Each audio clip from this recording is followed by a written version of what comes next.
All right. Thank you all for joining us. We have a large group of people. The numbers are still ticking up, but we're going to go ahead and get started to make sure our presenters have their full time.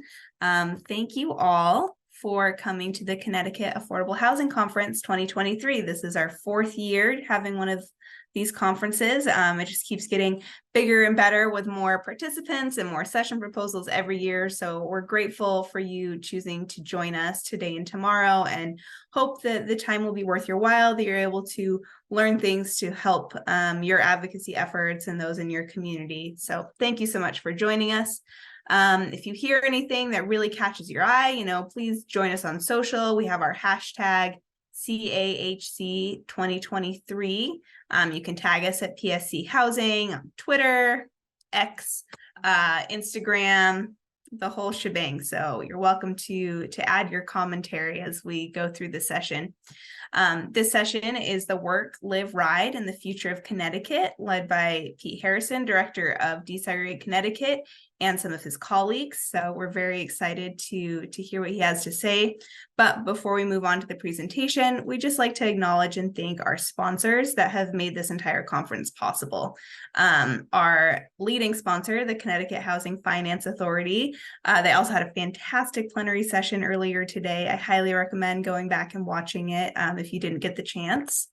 Our visionary sponsors, the Connecticut Department of Housing and Wells Fargo, as well as our champion sponsors, the Bank of America, J.D. Amelia and Associates, M&T Bank, Webster Bank, and the Melville Charitable Trust.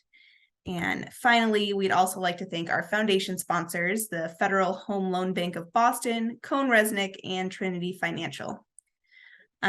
We'd also like to highlight our investor sponsor of the session, Nuvance Health, for their support as well. All of these organizations really come together to fund what is really the education of a common public good, and we're so grateful for their support that we're able to continue doing this work. A few housekeeping items before we kick off. The sessions are being recorded. At the end of the conference, we'll be posting all of these sessions on the partnership's YouTube page that you'll be able to watch, go back and rewatch the sessions that if you wanted to catch some specific strategies or some statistics. If there are sessions that you really wanted to watch, but you couldn't quite get because they're at the same time, you'll have the chance to go back and watch those as well. So those will all be on the partnership's YouTube page. If not by the end of this week, definitely within the next couple of weeks. Please keep your microphone muted throughout the presentation. There will be a chance for Q&A at the end, so we're going to ask you to hold on to your questions, and then when we get to that time, please place them in the chat. And if your question is selected and we want some clarification, you'll have the ability to take yourself off mute if the presenter asks you to. And lastly, if you have any tech issues, please reach out to myself, Alicia Gardner, the Senior Policy Analyst with Partnership for Strong Communities, or Sean Gio, our Policy Director here, and you can reach out to us directly in the chat, and we will help you and try and figure out what's going on and do some troubleshooting. At the end of the session, when you go back into the lobby of the Zoom events, you'll see a notification on the right-hand corner, just up in the edge, that will allow you to take a survey. The survey will only take about 30 seconds. We ask you to just take the time to share your thoughts on this session, on the conference in general. We do take them seriously and use them to plan our future conference and our future events during the year. And with all that, I'd like to turn the time over to Pete Harrison. All right. Thank you, Alicia, and thank you, Sean, and thanks everybody from Partnership. This is just a really fun event for us to be a part of. This is our second year presenting, and I know it's a lot of work to do this, even though it's virtual. I think in some ways it's even harder. So really appreciate everything that you guys are doing today and tomorrow. And let's get this. Might be a slight delay. Okay.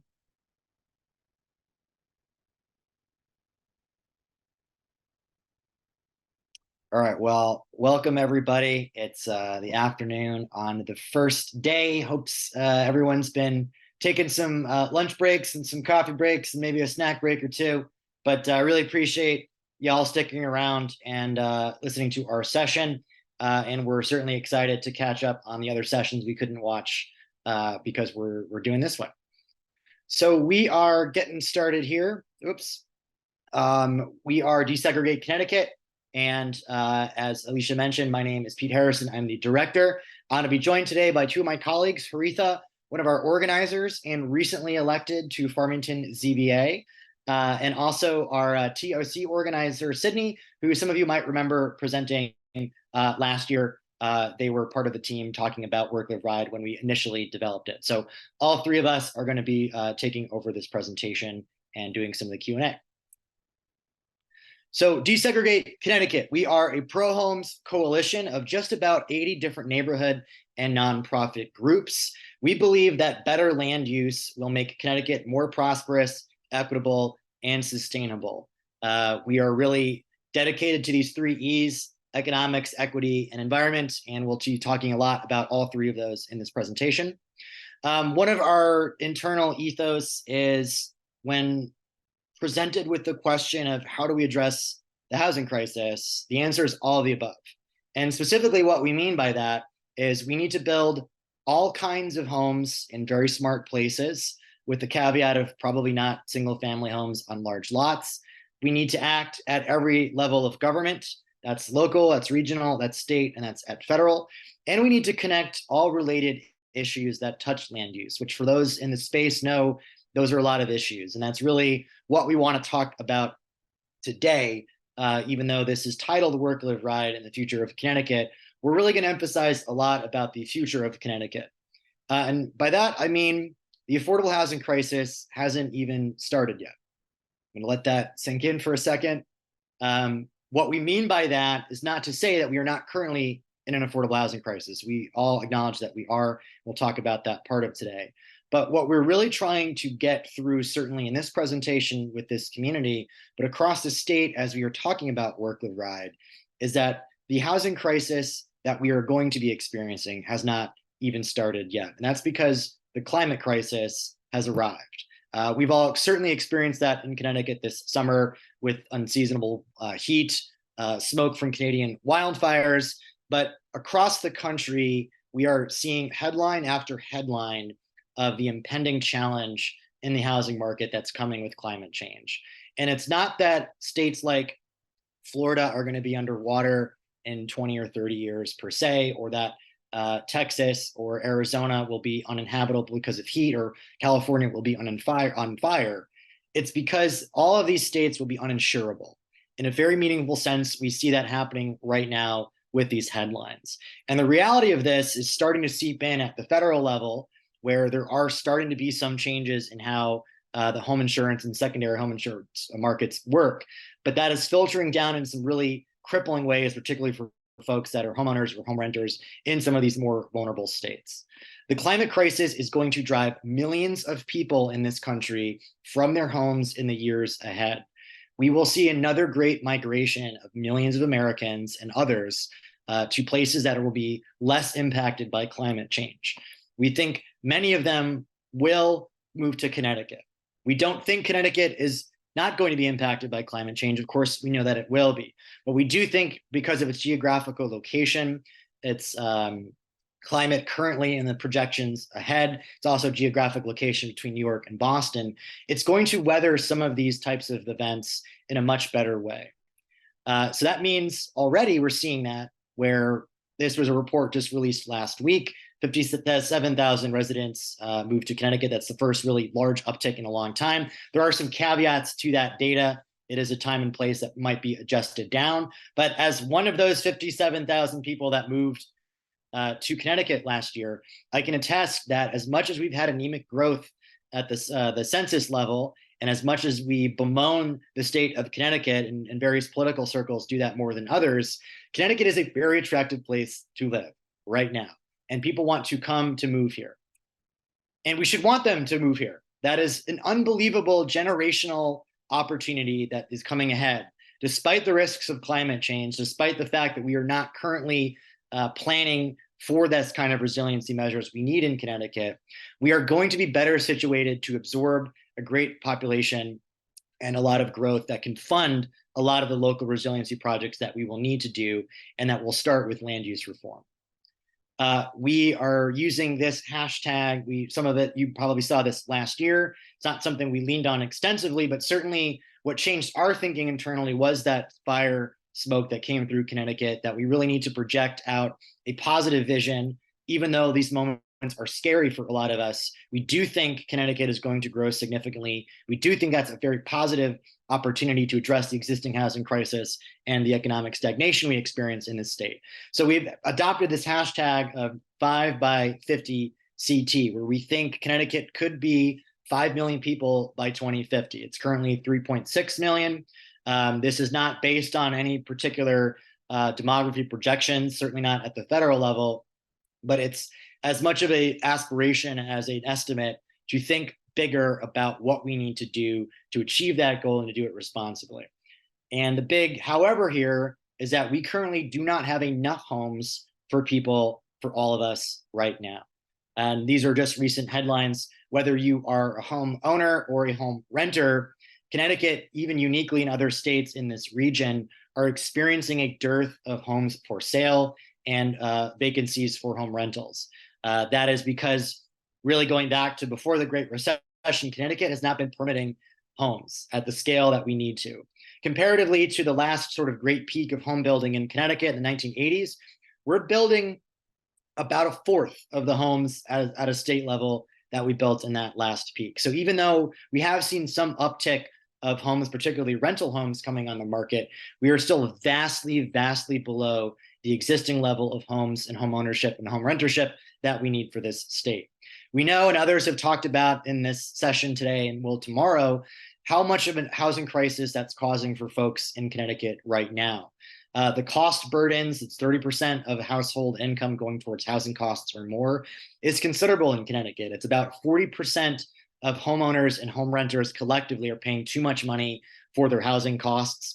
That's burying a number that's home renters are experiencing over 50% of their monthly income towards housing costs. When you put in the fact this is the same percentage of homeowners and home renters are spending 20% of their monthly income on transportation costs, i.e. car ownership and maintenance, you're talking about 50% of a significant amount of our neighbors and some of us, our incomes going out the door to pay the mortgage, to pay the rent, or to pay the car payments. That is why we have such levels of economic and racial segregation, and it's still being a problem for us today. This is also impacting, of course, our economics. Connecticut grew by 0.1% over the 2020 census from 2010. That is leaving our economic condition stagnated. CBIA talks about this every month. During session, it was a little bit higher, over 100,000 homes. As of last month, really a couple of weeks ago, it's about 96,000 jobs are unfilled in Connecticut. The market is screaming that people want to move to Connecticut. Businesses want to grow in Connecticut. We have the opportunity to grow in Connecticut. And because we are not building enough homes, we are certainly not meeting this exact moment. So in this exact moment, in this exact crisis, we need to think big, we need to plan big, and we need to act now to think about where and what we're going to build to meet the moment that we are in terms of the existing housing crisis and the emerging climate crisis. However, we're not doing that. Why aren't we doing that? I'm going to turn it over to Haritha, who has put together two very big basic points for why we are missing the moment currently. Haritha? Thanks, Pete. So one of the main reasons why we're not doing that yet is because of big sprawl thinking. Many American communities today are planned with the mindset of big sprawl. To the left, you can see an example of this phenomenon. You should notice low density development with single family residences all spread out. A lot of single use zoning with just housing, nothing else. Roads designed for cars that allows for a very car-centric society. And this primarily began in the 1950s with white flight. As people moved out of cities and into the suburbs, such as Levittowns, this also led to redlining policies that excluded Black people and other communities of color from these areas. And this is an ongoing problem today.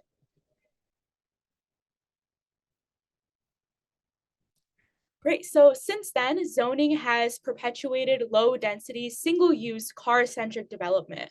In Connecticut, 91% of land is currently zoned for single-family homes.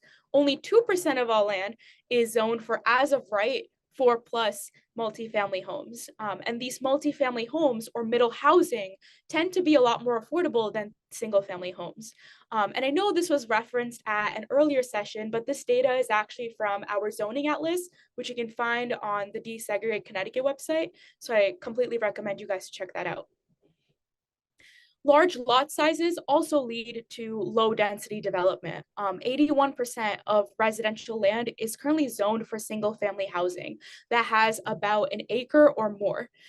As each house and its lot takes up more space, less homes can be built, everything is more spread out, leading to a more car-centric society. And this is overall just worse for the environment due to higher greenhouse gas emissions.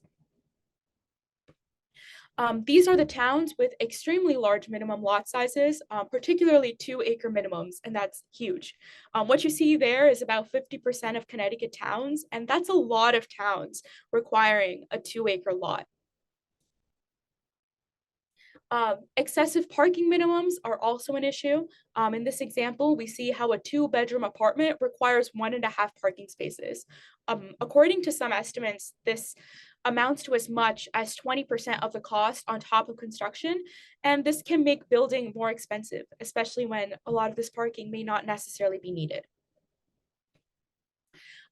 So problem number 2 is small thinking zoning. And this is where I really want to draw a distinction between planning and zoning.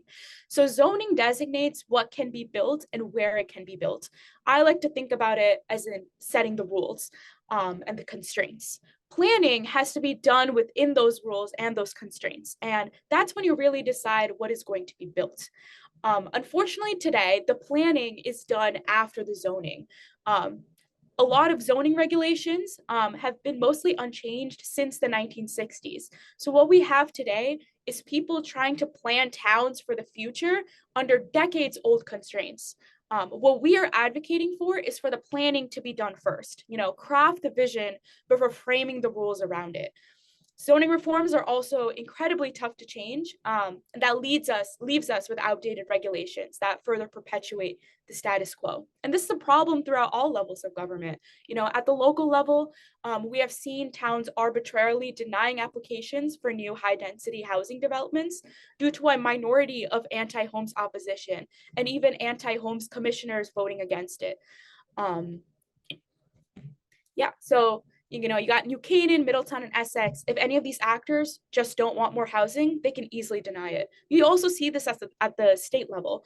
Despite strong leadership support for these ideas, we have a lot of state legislators that de facto believe that this is a local issue, even if it is explicitly a state power and responsibility to act on this issue. In the governor's administration, Governor Lamont has done and said the right things, including supporting work-live ride. However, for every few steps forward, like continuing to approve grants that encourage transit-oriented developments, the administration had also proposed steep cuts to Shoreline East and public transit, which sets us back a few steps. Even with this political landscape, we're not blaming a single actor. We are all guilty of thinking small and siloed. Hence, we must work together to defeat big sprawl and small zoning to face the housing and climate crises.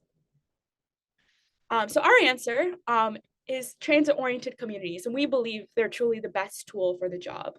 TOCs are essentially built around a fixed public transit station, and this includes both trains and bus stations.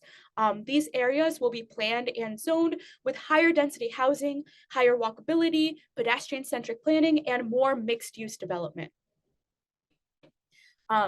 So first part of our bill, work, TOCs are pro-jobs. By encouraging more mixed-use development, think businesses on the ground floor and housing above, this generates a lot of foot traffic for local businesses by increasing accessibility to them. It also creates jobs near people's homes and rejuvenates downtowns and commercial districts. Put a couple examples on there. The top picture is downtown stores near UConn, where I'm currently a student. The bottom picture shows Middletown downtown. And I can speak from personal experience that Both of these areas are very vibrant areas, very walkable, and I personally enjoy being in these areas, and that's what I would like to see more of. TOCs are also pro-homes. This is because TOCs create more variety to own and rent homes. It offers a better way to concentrate affordable housing spending at project or voucher level, and it makes construction a lot more economical because the cost per unit is a lot cheaper, less materials used, and less energy consumption. For the ride part, TOCs are anti-sprawl. And this is because we are concentrating development into our more walkable, higher density area. You're not going to need a car to get around as much because everything is closer together and there's accessible public transit available. This will increase ridership and reduce vehicle miles traveled, or VMT. This is overall great for the environment. Also, TOCs are New England characters, so this is not a completely new idea. We used to have suburbs with trolleys that acted as local public transport. Downtowns were mixed use, and we had fixed train stations to help with long distance travel.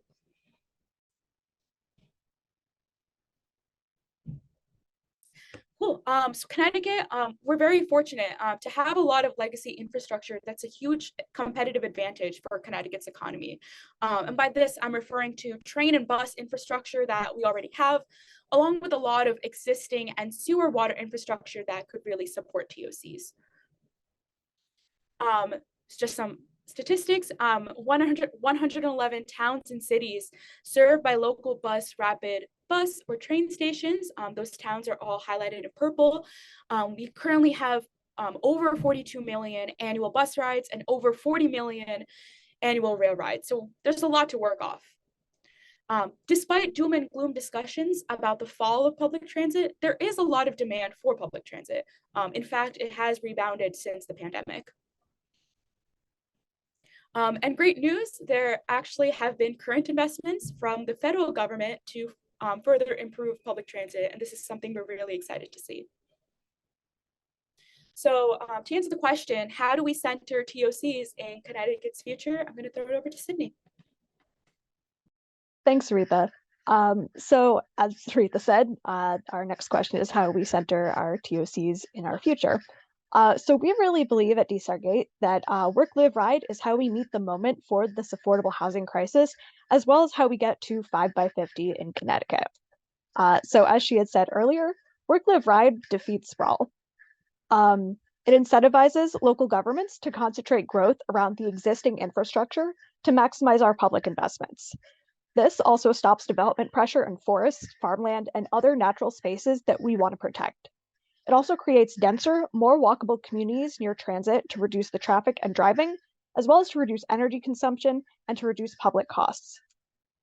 Work, live, ride also defeats small zoning and small thinking zoning. The Office of Responsible Growth has the ability to coordinate across different state agencies so that they all work together instead of acting more siloed. It also incentivizes local governments to think bigger and to coordinate regionally around their transit instead of thinking in a town-by-town basis for their zoning. Furthermore, it concentrates state funding and technical know-how into places that actively want to think bigger and more long-term. So, as you may have noticed in the affordable housing community, we had a bit of a disappointing legislative session last year with the omnibus bill. However, the Office of Responsible Growth did pass in that omnibus bill with additional funding for 2023, which was a big victory for us here at DStarGate.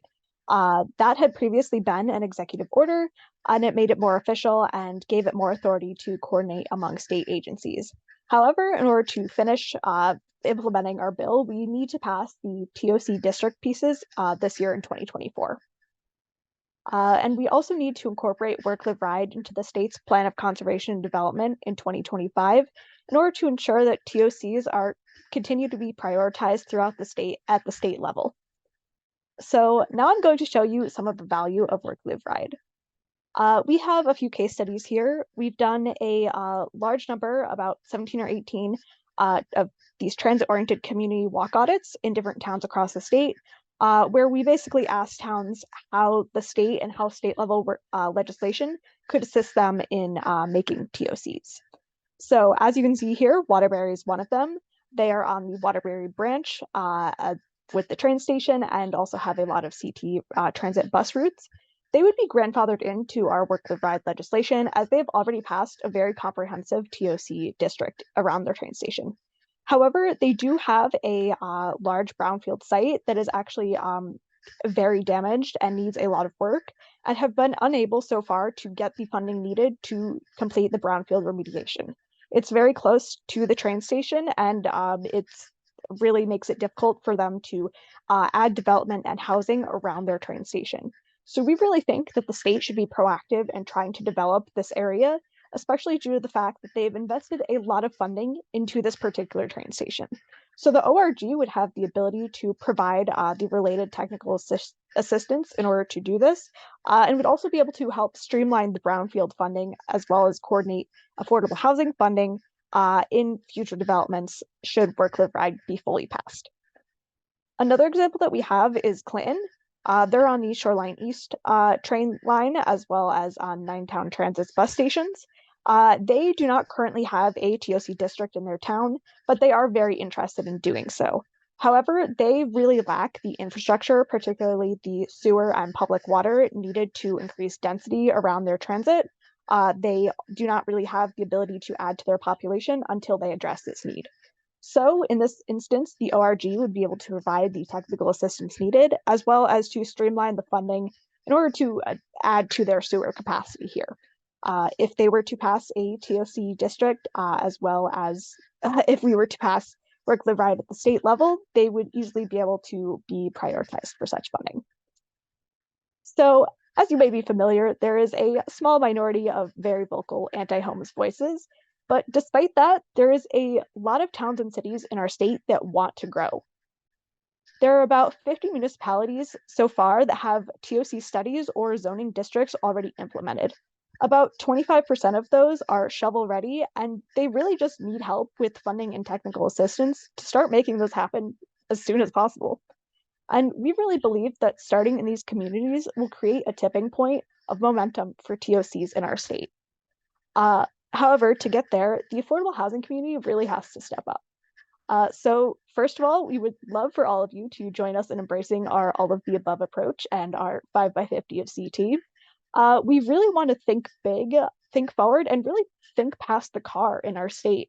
It's not 1950 anymore. We don't need to do all of our planning around our cars and suburban sprawl. And we really think that being more innovative in how we think about our zoning and where we build our housing could make our state be a lot more equitable and economically successful. So another thing that we need to do is talk to and listen to the business, environmental, transportation, developer communities. There are a lot of conflicting crises at the moment, from the climate crisis to the affordable housing crisis to crises with racism and transportation costs and equity. And there are a lot of issues that we think could be addressed simultaneously if all of the people in the advocacy community really work together and listen to each other. So we really think that including all these different groups in this conversation is essential to making sure that we are addressing as many issues as possible at the state level. And then thirdly, we think it would be great if you all could help us shape and not just pass our Work Live Ride legislation with our coalition. We already have some pretty strong political support, but we do need to set the ORG up for success in order to change the bureaucracy at the state level. It would also be great if you all could sign up for our newsletter. We would encourage you all to join our coalition and stay in touch as well, because we really want to hear what it is that you guys want to see out of our legislation. And that is all for this section. So we will be moving on to the question and answer section. All right, thanks so much, Sydney. Thanks so much, Haritha. So we really wanted to have this 30,000-foot view about the practical implications of Work Live Ride, the political plan. Of course, some of you are more familiar with that than others, but we really thought it was important to step back and think about it in this think big, plan big, act now framework. I think in fairness, there have been maybe not criticisms, but observations that Work Live Ride is too incremental, or it's not going to be effective enough because it's not, a blanket mandate. We think the opposite's true. We think this is going to be a transformative mindset change, culture change, politically and practically in our state. But to get there in the political moment, we've got to chip away. We've got to get the ducks in a row, particularly at the state level, that towns and cities get excited about working with the state and supporting their local plans to grow. So that certainly is our theory of change. We're going to share some links as we do this Q&A to get to our zoning atlas, to join up our newsletter and hopefully our coalition. But we want to take questions from folks now. Assuming I think I can see those through the chat, Alicia. Yes, you should see them as they come up. So those of you with questions, if you want to pull up the chat and drop them in the chat, Pete and Sydney and Harith will be able to respond to them.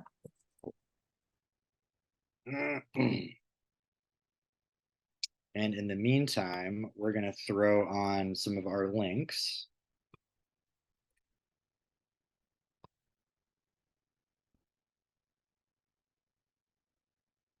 So I'm just putting in our website, which of course links to our zoning atlas, which we referenced earlier. Right on the homepage, there's an opportunity to sign up to the newsletter. If you have not done that, we send that out weekly on Wednesdays. And we have an upcoming coalition call. What is it? Is it Monday? So we have one on Wednesday for folks that are on the coalition on this call. And certainly if you're interested in joining, please contact one of us on this presentation. Pete, I'll go ahead and offer a question as we wait for some to come in, if that's all right. Just being familiar with your work, it feels as though Desegregate has a very concrete legislative strategy at the state level, but you also are very involved at the local level. There's a lot of the walk audits and some training for local planners. So I'm curious how you've seen the state and local advocacy efforts, where there are similarities, where they diverge. How do we approach this multifaceted problem when you have 169 local units and you have the state unit, and just maybe speak to some of your experience working both of those tracks? Yeah, great question. I mean, I think we're known for doing a lot of state level work, which is great. That's certainly a big piece of it. But I think our bread and butter is at the local level. And I can just say recently we did a training for local pro-homes candidates at the P&Z level, a couple of different workshops in the fall, and 79% of the candidates that came through our workshop won their elections, which is a pretty hell of a down payment on building this pro-homes movement in Connecticut. So that's something that we're really proud of. We're also going to be doing a commissioner training, whether you're a current commissioner, whether you just got elected, to talk about the pro-homes movement and what you can do at a local level. Because to your point, and Sydney talked about this, there's just this narrative in Connecticut, it's not unfounded, that there's a lot of resistance to the pro-homes agenda and just rezoning change in general. We absolutely acknowledge that that's completely true, but it is overblown. And we really do stress that our theory of change is based on the assumption that has been validated up and down the state, that given the resources, given the support, there are people in these communities that do understand the need to change, are eager to get involved and support not just one-off projects, but totally different mindsets about planning. So we come into this thinking there is a lot of support at the local level. It can feel lonely for those commissioners that might be feeling like the one or two outspoken people. But it's not a matter of there's a blanket resistance that we can't overcome it. We've got to get the state being a little bit more proactive and a little bit more supportive of building that local support locally. And that's really the key insight for Work, Live, Ride. We're going to start in those places that have these plans, that have this zoning, that want to make these types of changes. But it can be really hard to get political momentum when you got to wait 2 years to get another sidewalk grant, which happened in Berlin, one of our early TOC Walk Audit towns. So we are collecting that data, that qualitative and quantitative data from communities across Connecticut. There's a lot of support.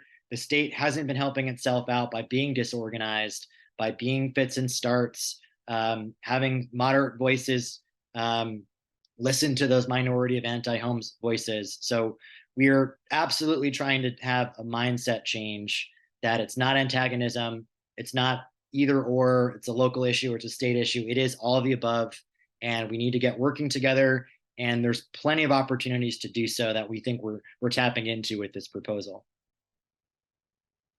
Thanks, Pete. I'm seeing a few questions in the chat now, so I'll duck out and. Yeah, Aretha, you want to take the Rick's question?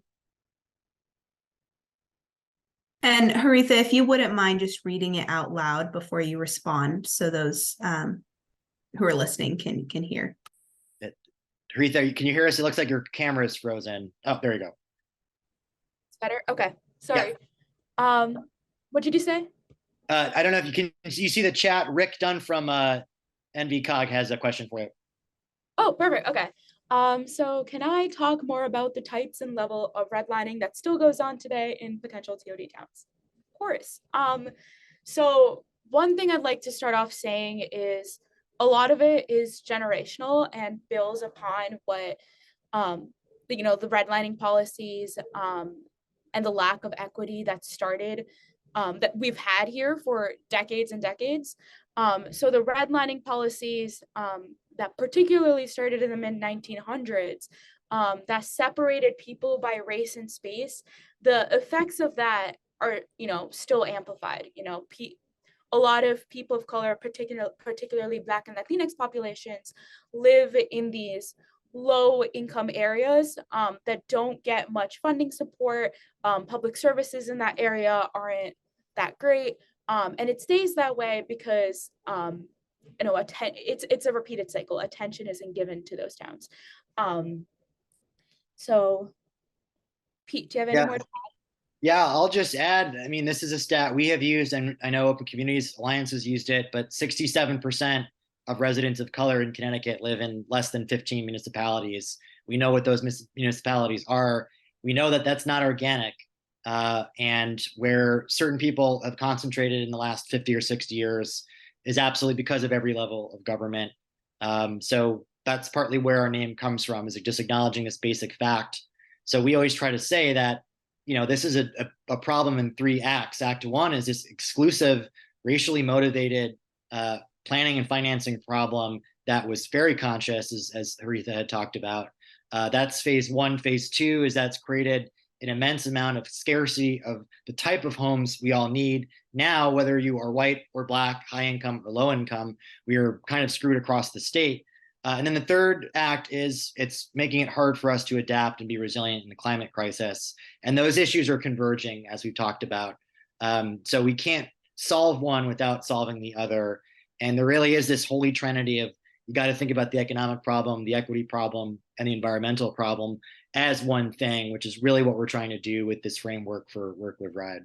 Yeah, and then I'm going to add to that. I think one thing that I really want to encourage everyone to think about here is, the internal biases and stigma we have around multifamily housing and affordable housing and low income housing, because automatically some people associate like multifamily housing with, low income people and communities of color that some people don't want in the area. And that is an internal bias that a lot of people might not explicitly say, but that's an internal bias that we have that can impact the decisions made on all levels of government.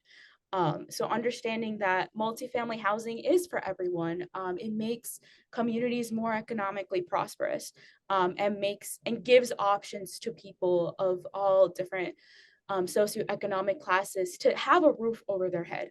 So yeah, it leads towards a more equitable future.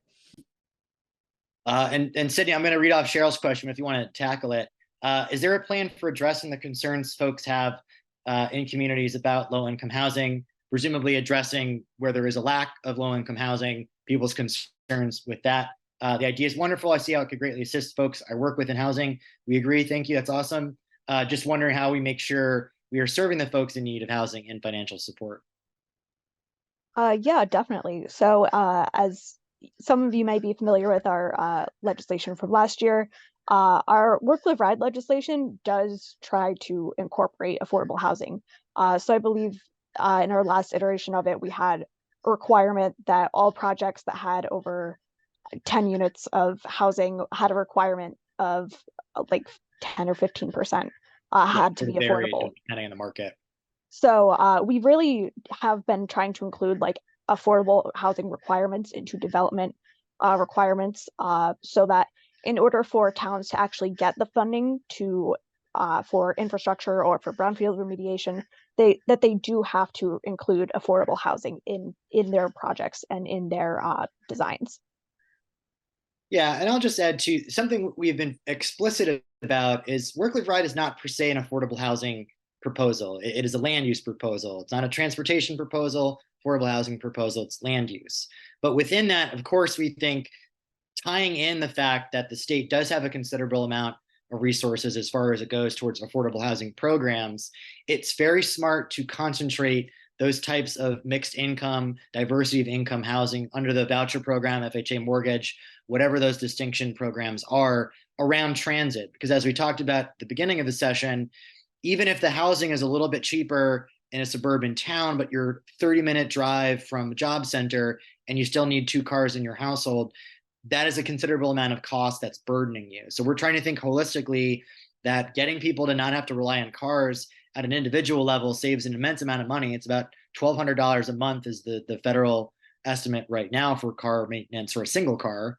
And also making sure that you're having affordable housing and homes of different ownership or rental models within these districts. And the other thing I'll say, something that wasn't prominent in the discussion around Work Live Ride, but very much in the ethos of it, we're trying to also incentivize non-market speculative housing, both from publicly owned homes by supporting expansion of social housing in the public housing jurisdiction bill, trying to incentivize either municipalities turning not just public land over to private developers, but developing housing. There are equity models like that emerging in this country that we want to see incentivized through relaxing zoning regulations that make it easier and more economic for those types of non-market actors, nonprofit developers to be able to build as well. One thing we'll give a shout out as well is community land trusts. We think that there is an appetite in Connecticut for alternative equity models that wasn't around a couple of years ago. And we think there are going to be opportunities. A church and a half mile of a bus station should be able to build a community land trust with multifamily housing on it. That's happening in other states. We want to see that in Connecticut, but we want to be smart about it, concentrate it around public transit, or we are just going to keep this perpetual cycle of exclusion and car-centric sprawl and small zoning thinking. That's the break that we're trying to get here. And Caitlin, just to your question, is walk audit data available? It is available by request right now. We are working on just a sampling. We've got 5 case studies, including Waterbury, that we're putting together a report we'll have out for the beginning of the session, just to give this kind of, here's what the world exists now, and here's the value of Work Live Ride, specifically this Office of Responsible Growth. So we will have that certainly. Yeah. Oh, go ahead. Sorry. Yeah, I also wanted to add, having a car-centric society, especially for people who already have a tough time getting access to housing, it also makes it tougher to access job, and it almost becomes an unofficial prerequisite that you need a car in order to have a job. And with TOCs, we're trying to increase accessibility to jobs, so hopefully you don't necessarily need a car in order to access a job. Yeah, I think people hear 5 million residents by 2050, and some of them, their heads explode because they're thinking about traffic. And we are not thinking about traffic. We were thinking about the opposite of traffic. If we plan around transit-oriented communities, we can absolutely absorb a significant amount of people and change our basic planning regime away from car-centric planning. It's completely feasible. Plenty of places on Earth and in America do this. I see, Matt, you had a question of Connecticut's 169 cities and towns. What % have sufficient available land to accommodate large building projects versus towns that are mostly built out? That is a great question. And the secret weapon, or maybe not so secret weapon, of Work Live Ride is this missing middle housing. It's the duplexes, the quads, the perfect sixes, smaller developers, smaller developments that we really think is the secret to building an abundance of homes quickly and affordably. So as much as there's that sense of it's either a single family house in Connecticut or a really large 200 home apartment complex, there's not a lot in between. And that's what we're trying to get in this area. And there's a lot of land for smaller types of development, for smaller scale types of development. Not everywhere. Part of the whole like ethos of Work Live Ride is we are not trying to mandate from the state one way to solve this in every transit area, whether it's a train station in New Haven or a bus station in Simsbury. There are different local factors that if we can incentivize properly, maybe it is duplexes and accessory dwelling units. Maybe it is a couple of larger developments at higher rises. It's going to look differently across these 169 towns, or really 111 towns with transit. And that's good. That's the whole idea. This is not a one size fits all proposal, because you can't plan for that. You've got to incentivize the market, incentivize the public investments, incentivize the local planning, and kind of let innovation, creative thinking happen. And that's what we're trying to drive at with Work Live Ride. Teresa? Yeah, sorry, I just wanted to go back to Cheryl's question actually, because there's another aspect in there that I want to touch upon. Particularly from a local organizing standpoint, I love how you asked, just wondering how we can make sure we are serving the folks in need of housing and financial support. And there's this great book that I'm reading. It's called The Black Butterfly. It's by a Black author, and he does a lot of work with like urban planning. And I think personally, it starts with, obtaining a deep understanding of the historical trauma that a lot of Black and other communities of color have gone through. That's what I was talking about earlier, understanding the history behind it, because a lot of that amplifies and still has its effect on today. And another thing that I think we could all be doing better as people in the housing space is incorporating the voices of these people into the conversation. Because at the end of the day, a lot of this affects these communities. And we want to make sure that they are participating in it. They have a voice in the change that we're trying to make that will overall affect all of us. So I think it's really making sure that we're including those people in our work, in our organizing, and making sure that they have community ownership and stake in all the projects that we are working towards. All right. Well, last call for any other questions. We certainly want to keep folks engaged in the conversation. Oh, we got one more. I have a question. This is Gus from Weston. What are some things that smaller towns that don't have transit and that don't have sewers can do? How can we be part of the solution to the housing crisis in Connecticut without becoming part of the problem from a sprawl perspective? Yeah, great to see you, Gus. Congratulations on the election, by the way. Thanks. Yeah, and for folks not super familiar, Work Live Ride, we really split it down to 3 types of communities. One was rapid transit community.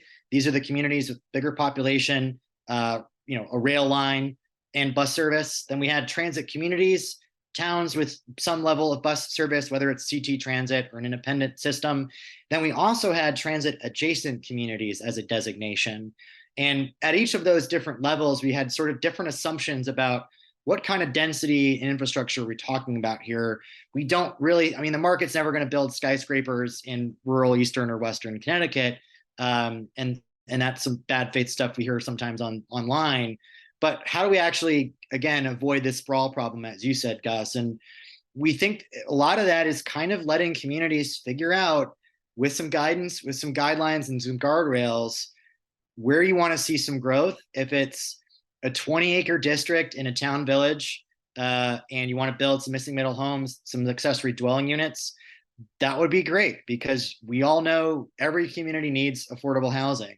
If that's at least some walkability, if that creates some critical mass that maybe there is going to be a bus station there in a few years, that would be great. But the expectation is, how do we break this cycle of, we've looped together large lots of greenfield development for subdivisions, or put together some big multifamily development that takes forever to build, is expensive, and the affordable housing piece of it is kind of a smaller percentage. How do we break that cycle? A lot of it is gearing the state resources into the infrastructure to lower that overall cost, to think about it as 169 different solutions to this, even if a community doesn't have transit.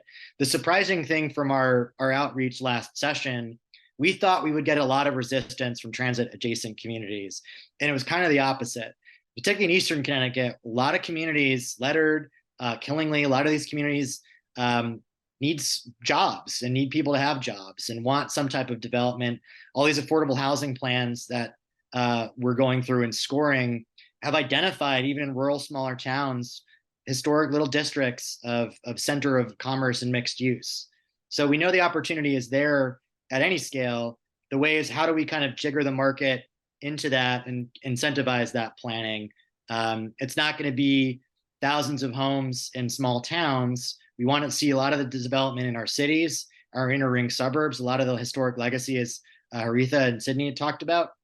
But there are places where we know we can build some walkable density with that missing middle component, that if somebody wants to build it, they should be able to, and we can make it a little bit easier with this Work Live Ride proposal. Great. Will, I see your question. Are there any major differences between last year's proposal and this year? The short answer is kinda. We are all about listening at Desegregate CT, and we have absorbed a lot of feedback into the creation of Work Live Ride, expanded our coalition considerably. We are continuing to do that. I think the basic structure, and Haritha, Sydney probably like agree, the basic structure is there. I think we've got it figured out. We're tweaking some of the different elements of it, but the basic concept of it's an opt-in, it's prioritizing funding at the state level for projects that make these districts have some parameters about how to incentivize development, particularly missing middle, having some affordability and alternative equity stuff. That core ethos is there. I think it was pretty validated. We got tied into the omnibus bill and didn't really have the opportunity, I think, to pass it as a solo bill. And I think the support is there. Everything is heading in that direction. Sydney mentioned this 2025, the 2 sessions from now. Obviously, the state has its plan of conservation and development. The ORG is responsible for that, working on that now. It's going in this direction as well. So we are not proposing this in a vacuum or exclusively. There's a lot of buy-in from a number of different agencies and different actors in this space to tweak it. So we're sincere that there's opportunities still to tweak it and give us feedback about it. And we're absorbing that right now. So probably by end of December, we'll publish what it's going to look like. So I think there's some cool things we're going to be doing a little bit differently, but largely, I think we got it figured out, to be honest. All right. Thank you so much, Pete. I think at this point, we have about 4 minutes left, which even if a question does sneak in, we won't really have adequate time to respond to it. So I think we're going to go ahead and close up the session. Thank you all so much for coming. And again, if you want to come back to this session, it'll be recorded and on the partnership's YouTube page. I'm sure, and correct me if I'm wrong, Pete, if you have any other questions or want to reach out directly to the presenters at Desegregate Connecticut, they'd be happy to work with you. But thank you again for coming. This does conclude our day 1 of the CAHC conference. We hope to see you all back tomorrow for day 2. Thank you so much. Thank you, everyone.